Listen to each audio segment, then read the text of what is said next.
So, good morning, everyone. How are you all doing? I hope you are doing great. Today, we will start with the chapter from class 9. Class 9 named chapter from class 9. That is chapter number 1, the French Revolution.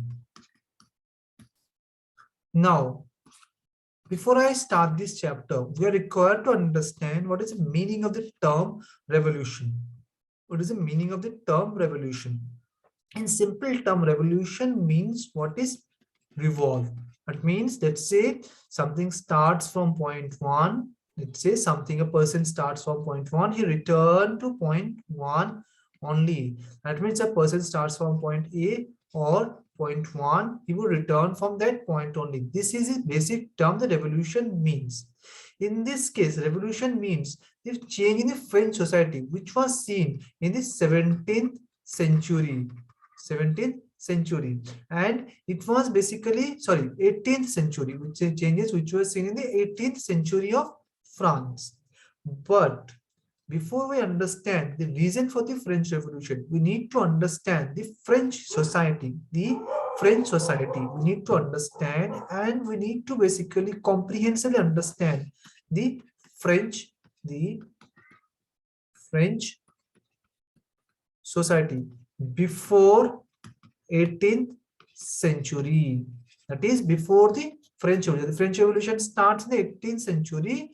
Exact date I will not say now, when I will say when I teach. But for now, we need to understand and comprehensively understand the French society in the 18th century. Once we are able to understand this, we will able to understand and comprehensively analyze why the French Revolution started. So what we will study now, we will study the French society before 18th century.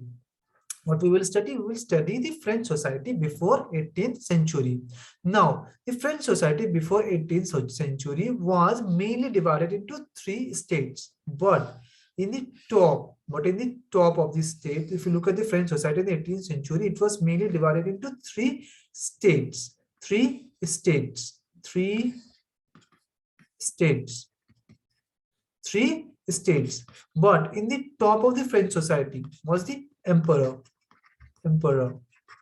who holded absolute power over these 3 states, and at that time, who was the emperor now? Louis XVI. Louis 17 was basically the emperor during the French Revolution. Who was the emperor? Now at that time, the emperor was Louis XVI, 1616. Remember, if at that time the emperor of France was Louis XVI, and the emperor of France was also had an absolute power. This means that the emperor was known, or the emperor in France was basically absolute monarchy. So you will have to remember that in the top of the 3 states, the French society was divided mainly into 3 states. The top was the emperor. His name was Louis XVI, and he upholded absolute power. That is why the French monarchy was known as the absolute monarchy. So this thing you have to remember. This always comes in the examination. Now let's get back to the topic. So the 3 states were there. What were the 3 states? In the first state, we have the clergy. First state, that is the first state. First state were basically holded by the clergy. Second state holded by the nobility.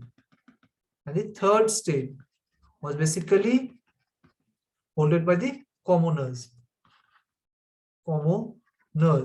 Now, we can also further divide this system. If we want, we can also further divide this system. So you have to remember that the 3 states, that is the 3 states were there. The first state was held by the clergy, second state by the nobility, third by the commoners.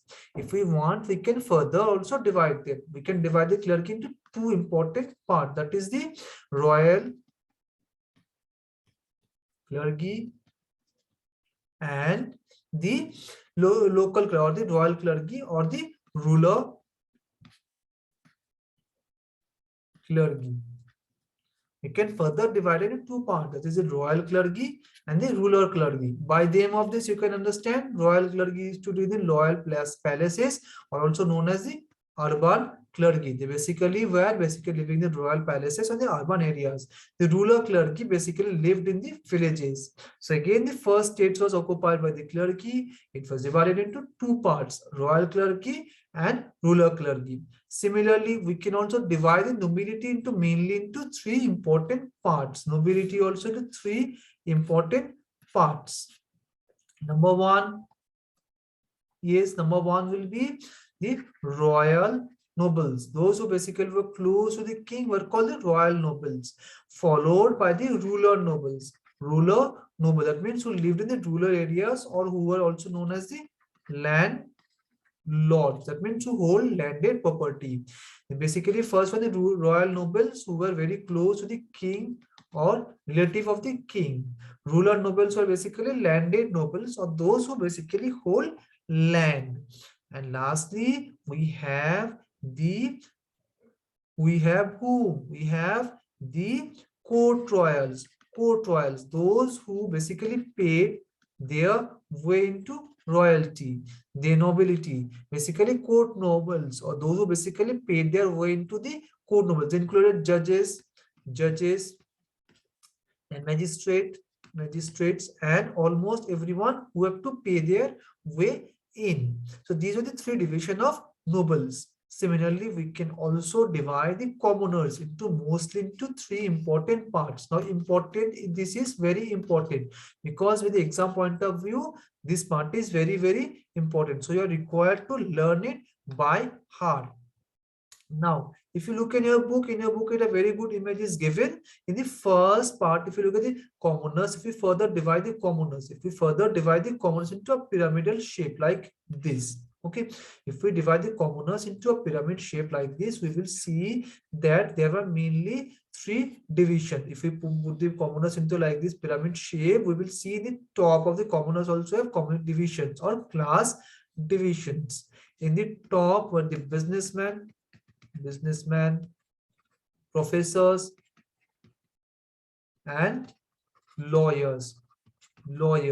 So they were the top. If we divide the commoners, so the third state into three parts, you will see the top with the businessmen, professionals, and lawyers. So these are the three parts, and important. This is very important also in your exam point of view. After that, number two were basically those who were basically number two. That is in the number two category, the second class. This is the first class. Okay, these were they will belong to the first class. Number two, that is the second class. In the second class belong to the peasants and artists. They belong to the second class. In the first class, in the commoners, in the third state were owned by the businessmen, professors, and lawyers. The second class was owned by the peasants and artists. Third class, the last is the third class. Third class was mostly owned by the small peasants, landless peasants, and very small servants and servants. This can be one more thing. This can be peasants or laborers. Okay, this is a third class. That means third class. The first class was the businessmen, merchants, and lawyers. Second class was the peasants and artists. Third class was the small peasants, landless peasants, and the servants. They become the third class. Now, interesting thing of all these characteristics, this state system is that the land, if we see the land was actually owned by the first state and the second state. And they made, if we make a chart of this, if we see the chart, both of these classes made only in and around 10% of the whole population, but they hold it land of 90%. The land they own was in and around 90%. Much more simply, if this is the whole is the land, then the first and the second class own almost land which was equal to, that means if this is the land, this is the land owned by first and second class will be around 90%, whereas the third state own land very much, that is only 10%. That is the whole population of land. If you look at the whole population of the landed population, then we will see that the first and the second state they own land in and around 90%, and whereas the third state in law own land 10%. Now the irony in this case is that this is land ownership.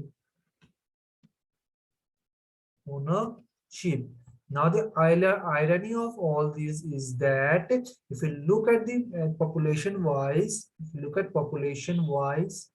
we will see that only 10% were the first and second state, whereas 90% belong to the third state. This is the population wise. Population wise,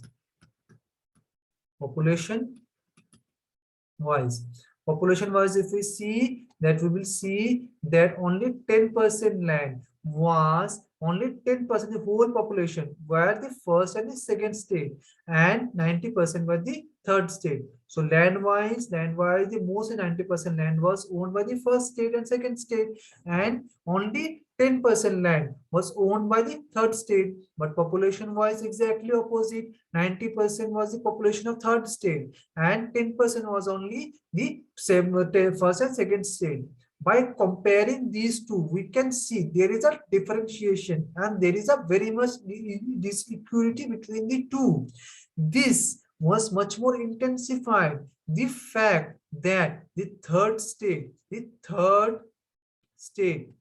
paid taxes. The third state mostly paid taxes. There are two types of taxes. First is theta, another is thyle. Theta and thyle. Both of the taxes were paid by the third state. Theta was paid to the state, that is the emperor or the government, and thyle was paid to the church.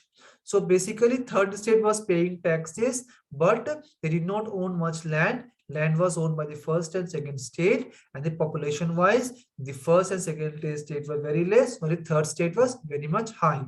So let us revise again, once again, that basically French society was divided into three states: first, second, third state. Before 18th century revolution, French society was divided into three states: first, second, third state. The third state was divided into three parts: three classes: businessmen, merchant and professor and lawyer; second, peasants and artists; small peasants and landless peasantry and labor or the servant. The major land was owned by the first and second state, whereas only 10% of the population was owned by the third state. The population wise, third state was more, first and second state were very less. This was a condition of France before the 18th century or French Revolution. By this condition only we can understand that it was showing the seeds of revolution. The next topic we will see how the revolution starts. Thank you everyone. Thank you very much.